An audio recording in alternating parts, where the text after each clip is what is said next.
What is up guys, Ben here, and welcome to a slightly new video. My today I have for you is actually going to be some Forza Motorsport 5. Now I know there is a newer Forza since then, but I prefer Forza 5 because it's all about track racing rather than road racing, which I'm a fan of. What we're going to do today is obviously going to be the first video I do on Forza. Obviously I've done a few F1 videos, but Forza, this will be my first. As you can see, we are going to be driving around the Nürburgring, not the Nürburgring plus GP, just the Nürburgring, and what we'll be doing it in is the Aston Martin DBR9, which is obviously the racing version of the DB9.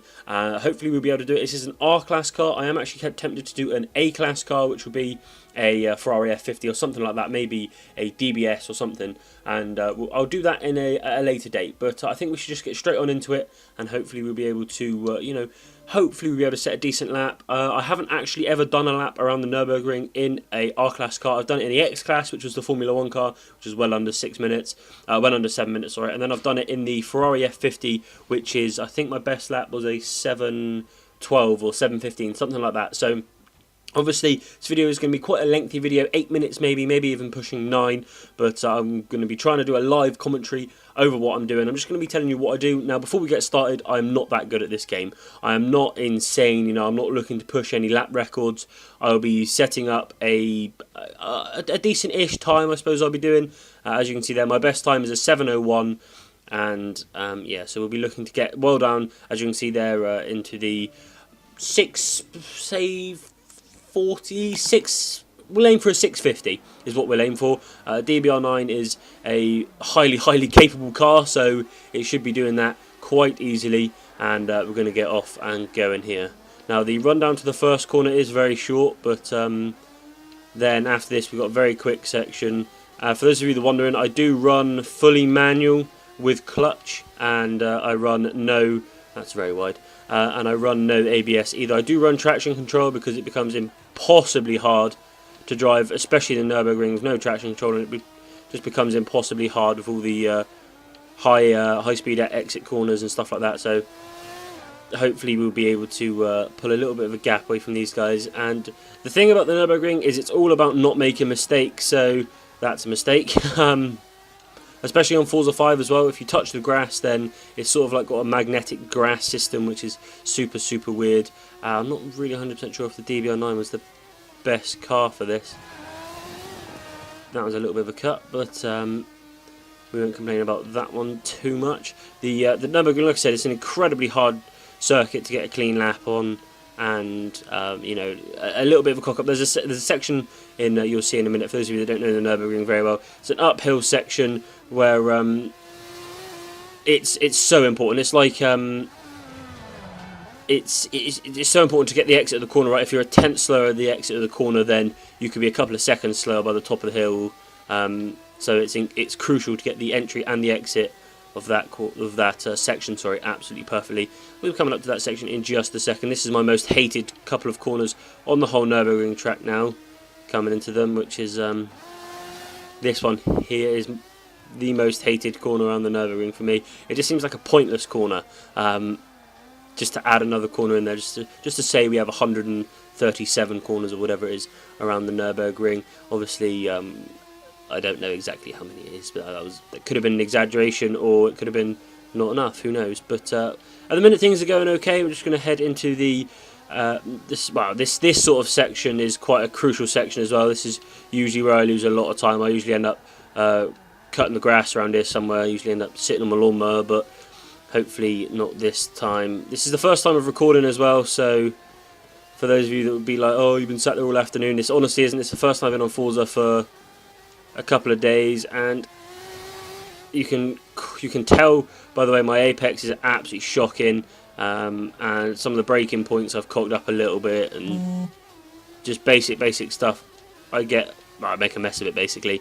Coming up to the uphill section in just a second. We've got no, this isn't quite the uphill section yet, my bad. It's just after this one.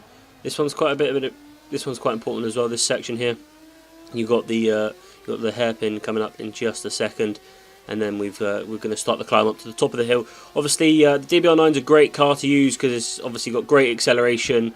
The handling I'm not 100% sure about. It feels a little bit stiff, but that was not good. Feels a little bit stiff and a little bit oversteery on the entry to corners, but obviously it's got a great top speed, great acceleration, the top speed you need for the straight that you'll be seeing towards the end of the lap. So like I said, the uphill climb now this is the crucial part. Basically, this is where you need to be concentrated at your utmost, not talking to do some bloody commentary for YouTube, but it's something that I'll have to try and multitask on. That was terrible. That was absolutely god awful. That was not good. But we'll keep a foot in through this little kinky right hand. Kinky? No, I did not mean to say that. Little kink is what I meant to say. Coming up to the carousel now, and hopefully the carousel is another tricky corner, because a lot of people think the carousel is an easy corner to get right on Forza, but it's really not. You've got to get in the groove of the carousel like that, and then you've got to be careful not to keep steering too much, because it does flick you out, gives you a little bit of rear end spin like that then. And this isn't a good time so far. You know, I think I'm about 5 or 6 seconds slower than what I wanted to be through this part of the track. Again, another couple of corners that I'm not the biggest fan of. And then coming up to the over the halfway mark now, but coming up to another section that is crucial that I do not like. Basically, on this track, I hate all of the crucial sectors. The only sectors that I actually like are the uphill one, which is, I suppose that's a crucial one, and the last sector I like as well, because it's one of those corners where you can get it flat out, but you need to be brave and you need to get your lines perfectly right for it. That's not great either, but it's okay at the minute. Don't touch the gravel, don't touch the gravel. The clip of gravel there, slow me down a little bit. Like I said, this isn't going to be a clean lap by any means. I'm not one of those people that will sit here and want to keep on doing it until I show you a clean lap. This is the realism of Forza. This is me jumping on for the first time in a couple of days, and just setting a lap around possibly the hardest track, but one of the most rewarding tracks in the on the Forza calendar.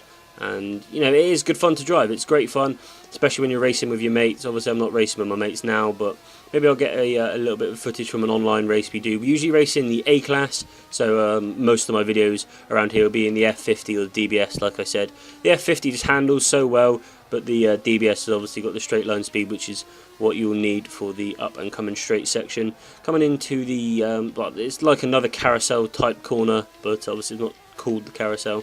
I don't think we're going to get under 7 minutes, to be honest. It's just not a good lap. Although we could do, who knows. Just coming onto the straight now. I don't know, I really don't know. It's going to be close if we can get under 7 minutes or not. But obviously the straight in the F50, I think you're looking at about 170 miles an hour by the time you get to the top of the hill. Obviously the R class is a couple of classes ahead of that. So we'll probably be looking near enough 190, I'd imagine, by the time we get to the top. Maybe not, maybe 184 or 5, something like that. Struggling a little bit now for speed.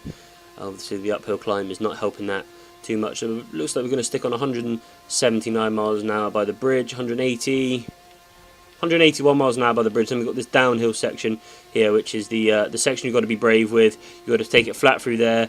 I did not take it flat. I was not brave enough, which could cost me my under 7 minutes, but we will have to see. This can be seriously close. This can be seriously close. I think we're going to do it by about 4 seconds. We have done it. We've got under 7 minutes by about 3.5, 4 seconds, something like that.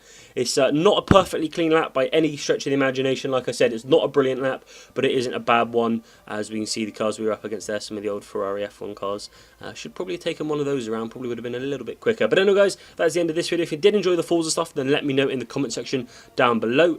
And if you enjoyed it, don't forget to hit that like button, share it on Facebook and Twitter and all that good stuff. But apart from that, guys, hope you have a great day. We'll be back to normal tomorrow. You know, if you're not into this Forza that much, if you want to see some more FIFA, we'll be back to normal tomorrow.